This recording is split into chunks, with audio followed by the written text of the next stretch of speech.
কেতিয়াবা বহুত সময় লাগে মানুহে নিজকে বুজি উঠিবলৈ। কি কৰিব বিচাৰিছে, কি শুনিব বিচাৰিছে, অথবা কি পঢ়িব বিচাৰিছে, বা জীৱনটো কিদৰে আগুৱাই নিব খুজিছে, এই সকলোবোৰতে এক অচিনা আৱেগে আৱৰি ধৰে। মনে যদি এফালে টানে, বিবেকে কঢ়িয়াই লৈ যায় চিন্তাবোৰ আন এফালে। অচিনা আৱেগেৰে সিক্ত সমাধিত একুৰা জুই জ্বলি উঠে উমি উমিকৈ। এসোঁতা লোটক বৰষুণ হৈ নিগৰে শীতানৰ শিৰোধানৰ দিশে।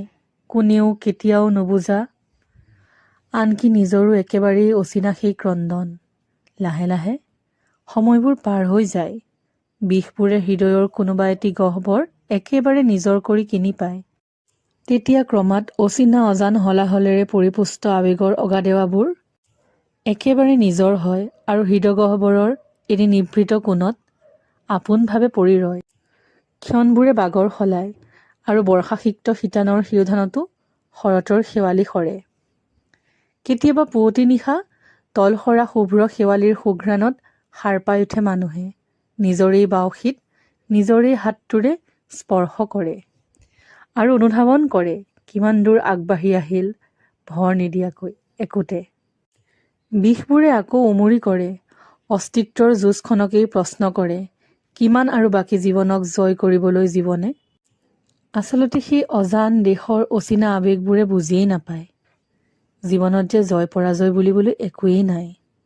প্ৰকৃতাৰ্থত বিজয়ৰ উল্লাসো ক্ষণস্থায়ী আৰু পৰাজয়ৰ কালিমাও হ'ব লাগে এক নতুন জীৱনমুখী।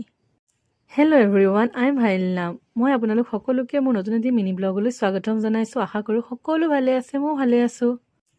যেতিয়া কোৰ্ট খোলা থাকে তেতিয়া ৰাতিপুৱাৰ মোৰ যিটো ৰুটিন থাকে সেইটো এজ ইউজুৱেল একেই হয়। ৰাতিপুৱা উঠি পেলাই অকণমান খোজ চোজ কাঢ়ি চাহ তাহ খাই পেলাই অকণমান কিবা কিবি পঢ়িব চেষ্টা কৰোঁ, ভাল লগা কিতাপ এখন। তাৰপিছতেই কোৰ্টলৈ ওলাই যাওঁ আৰু কোৰ্টত গৈ দিনটো কামতেই পাৰ হৈ যায় আৰু কামৰ মাজত মই পানী খাব পাহৰিয়েই থাকোঁ। চ' পানীৰ ইনটেকটো যাতে পূৰা হৈ থাকে সেইকাৰণে মই যিমান পাৰি সিমান কামৰ মাজতে সুবিধা পালেই পানী খাবলৈ চেষ্টা কৰোঁ।